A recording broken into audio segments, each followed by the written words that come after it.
Hi everyone, welcome to village vlogs. ನಾನಿವತ್ತು ನನ್ನ ಚಾನಲ್ನಲ್ಲಿ ಹುರುಳಿಕಾಳು ಹಾಗೆ ಕೀರೆ ಸೊಪ್ಪನ್ನು ಬಳಸ್ಕೊಂಡು ಬಸ್ಸಾರು ಹಾಗೆ ಸೊಪ್ಪಿನ ಪಲ್ಯನ ಮಾಡೋದು ಹೇಗೆ ಅಂತ ನಿಮ್ಮ ಜೊತೆ ಶೇರ್ ಮಾಡ್ಕೊಳ್ತಾ ಇದ್ದೀನಿ. ಹಾಗೆ ನನ್ನ ಚಾನಲ್ನ ಯಾರೆಲ್ಲ ಸಬ್ಸ್ಕ್ರೈಬ್ ಮಾಡ್ಕೊಂಡಿರೋ ಪ್ಲೀಸ್ ಈಗಲೇ ಹೋಗಿ ಸಬ್ಸ್ಕ್ರೈಬ್ ಮಾಡ್ಕೊಳ್ಳಿ.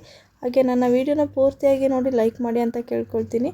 ಹಾಗೆ ಬನ್ನಿ, ಹಾಗಾದರೆ ಇವತ್ತು ಬಸ್ಸಾರು ಹಾಗೂ ಹುರುಳಿಕಾಳನ್ನ ಪಲ್ಯ ಮಾಡೋದು ಹೇಗೆ ಅಂತ ನೋಡೋಣ. ಪಲ್ಯ ಮಾಡೋದಕ್ಕೆ ನಾನಿಲ್ಲಿ ಬೆಳ್ಳುಳ್ಳಿ 1 ಕಪ್ ಆಗೋಷ್ಟು, ತೆಂಗಿನಕಾಯಿ 2 ಒಣಮೆಣ್ಸಿನ್ಕಾಯಿ, 3 ಟೊಮೊಟೊ, 3 ಈರುಳ್ಳಿ ಹಾಗೆ ಹಸಿಮೆಣ್ಸಿನ್ಕಾಯಿನ ತೊಗೊಂಡಿದ್ದೀನಿ. ನಾವಿಲ್ಲಿ ಹುರುಳಿಕಾಳನ್ನ ಫಸ್ಟು ಈ ರೀತಿ ನೀಟಾಗಿ ಕಲ್ಲು ಮಣ್ಣು ಇಲ್ದೇ ನೀಟಾಗಿ ಸೋಸ್ಕೊಳ್ಬೇಕು. ಹಾಗೆ ಇದಕ್ಕೆ ನಾನಿಲ್ಲಿ 3 ಕಟ್ ಆಗುವಷ್ಟು ಕೀರೆ ಸೊಪ್ಪನ್ನು ಕೂಡ ತೊಗೊಂಡಿದ್ದೀನಿ. ಹಾಗೆ ಇಲ್ಲಿ ಒಂದು ಕುಕ್ಕರ್ನ ಸ್ಟವ್ ಮೇಲೆ ಇಟ್ಟು ನಾವು ತೊಗೊಂಡಿರುವಂಥ ಹುರುಳಿಕಾಳನ್ನು ಕೂಡ ಕುಕ್ಕರ್ ಒಳಗೆ ಹಾಕ್ಕೊಳ್ಬೇಕು. ಹಾಕೊಂಡ ನಂತರ ನಾವು ಸ್ವಲ್ಪ ಹೊತ್ತು ಫ್ರೈನ ಮಾಡ್ಕೊಳ್ಬೇಕಾಗುತ್ತೆ. ಹಾಗೆ ಹುರುಳಿಕಾಳನ್ನ ಈ ರೀತಿ ಹುರ್ಕೊಳ್ಳೋದ್ರಿಂದ ಬೇಗನೆ ಬೇಯುತ್ತೆ ಅಂತಲೇ ಹೇಳ್ಬೋದು. ಒಂದು 5 ವಿಷಲ್ ಹೊಡೆಸ್ಕೊಂಡ್ರೆ ಸಾಕು, ನೀಟಾಗಿ ನಮಗೆ ಬೇಕಾಗುವ ಹದದಲ್ಲೇ ಹುರುಳಿಕಾಳು ಬೆಂದಿರುತ್ತೆ ಅಂತಲೇ ಹೇಳ್ಬೋದು. ಈ ರೀತಿ ನೀಟಾಗಿ ಬಾಡಿಸ್ಕೊಂಡಾದಮೇಲೆ ನೋಡ್ತಾ ಇರ್ಬೋದು, ಇಷ್ಟು ಬೆಂದಿದ್ರೆ ಸಾಕು.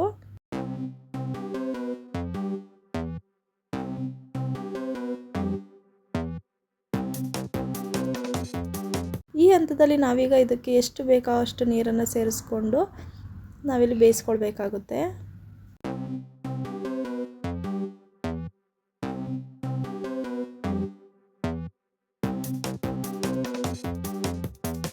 ಹಾಗೆ ಇದಕ್ಕೆ ರುಚಿಗೆ ತಕ್ಕಷ್ಟು ಉಪ್ಪನ್ನು ಕೂಡ ಸೇರಿಸ್ಕೊಂಡು ನಾವಿಲ್ಲಿ ಕುಕ್ಕರ್ ನಾವು ಮುಚ್ಚಿ 5 ವಿಷಲ್ ಕೂಗಿಸ್ಕೊಂಡ್ರೆ ಸಾಕು.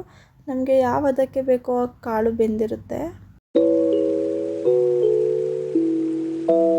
ಹಾಗೆ ಇಲ್ಲಿ ನಾನು ಕೀರೆ ಸೊಪ್ಪನ್ನ ನೀಟಾಗಿ ಸೋಸ್ಕೊಂಡು ಈ ರೀತಿ ಚಿಕ್ಕದಾಗಿ ಕಟ್ ಮಾಡ್ಕೊಂಡಿದ್ದೀನಿ.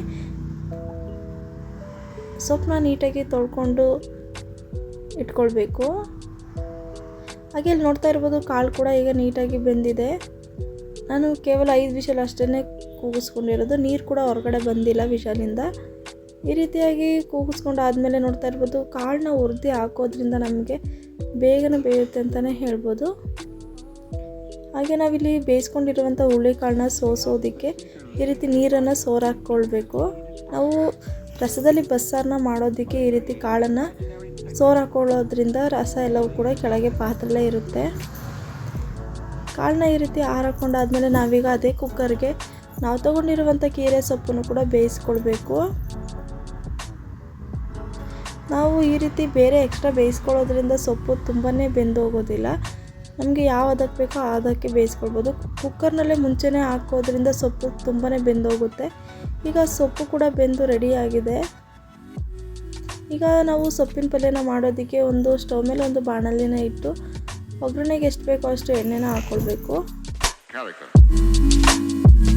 2 ಟೇಬಲ್ ಸ್ಪೂನ್ ಆಗೋಷ್ಟು ಎಣ್ಣೆನ ಹಾಕ್ಕೊಂಡ್ರೆ ಸಾಕು.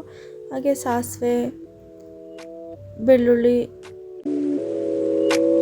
ಮೆಣಸಿನ್ಕಾಯಿನ ಹಾಕಿ ನೀಟಾಗಿ ಫ್ರೈ ಮಾಡ್ಕೊಳ್ಬೇಕು. ಇದ್ರ ಜೊತೆ ಈರುಳ್ಳಿನೂ ಕೂಡ ಸೇರಿಸ್ಕೊಂಡು ಸ್ವಲ್ಪ ಹೊತ್ತು ಫ್ರೈ ಮಾಡ್ಕೊಳ್ಬೇಕಾಗುತ್ತೆ.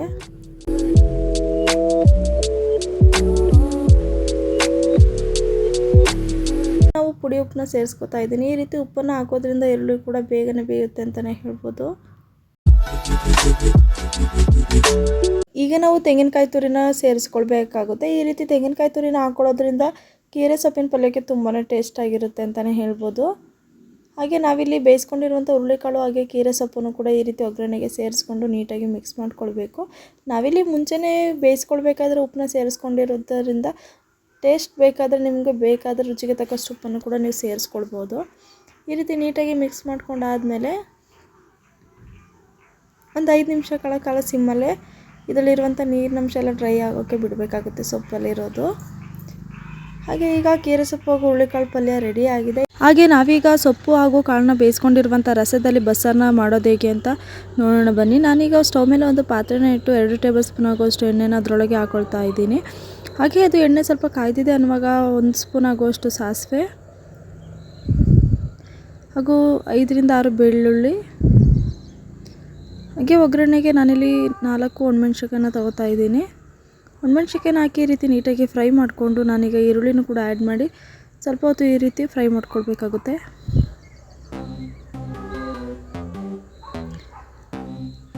ಹಾಗೆ ಈರುಳ್ಳಿ ಎಲ್ಲ ಫ್ರೈ ಆದಮೇಲೆ ನಾನಿಲ್ಲಿ ಕಟ್ ಮಾಡ್ಕೊಂಡು ಇಟ್ಕೊಂಡಿರುವಂಥ ಟೊಮೊಟೊವನ್ನು ಕೂಡ ನೀಟಾಗಿ ಹಾಕ್ಕೊಳ್ತಾ ಇದ್ದೀನಿ. ಟೊಮೊಟೊ ಕೂಡ ನೀಟಾಗಿ ಎಣ್ಣೆಯಲ್ಲಿ ಸ್ಮ್ಯಾಶ್ ಆಗಬೇಕು. ಹಾಗೆ ಟೊಮೊಟೊಗೆ ನಾನಿಲ್ಲಿ ಚಿಟಿಕೆ ಅರಿಶಿನ ಕೂಡ ಸೇರಿಸ್ಕೊತಾ ಇದ್ದೀನಿ. ಹಾಗೆ ನೀವು ಕೂಡ ಮನೇಲಿ ಯೂಸ್ ಮಾಡುವಂಥ ಸಾಂಬಾರು ಪುಡಿನ 1.5 ಟೇಬಲ್ ಸ್ಪೂನ್ ಆಗುವಷ್ಟು ಹಾಕ್ಕೊಳ್ಬೇಕಾಗುತ್ತೆ. ಈ ರೀತಿ ಎಲ್ಲವನ್ನು ನೀಟಾಗಿ ಮಿಕ್ಸ್ ಮಾಡ್ಕೊಳ್ಬೇಕು.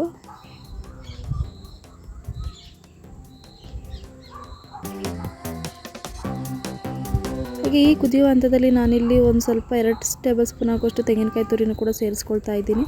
ಈ ರೀತಿ ಹಾಕ್ಕೊಂಡು ನೀಟಾಗಿ ಮಿಕ್ಸ್ ಮಾಡ್ಕೊಳ್ಬೇಕಾಗುತ್ತೆ.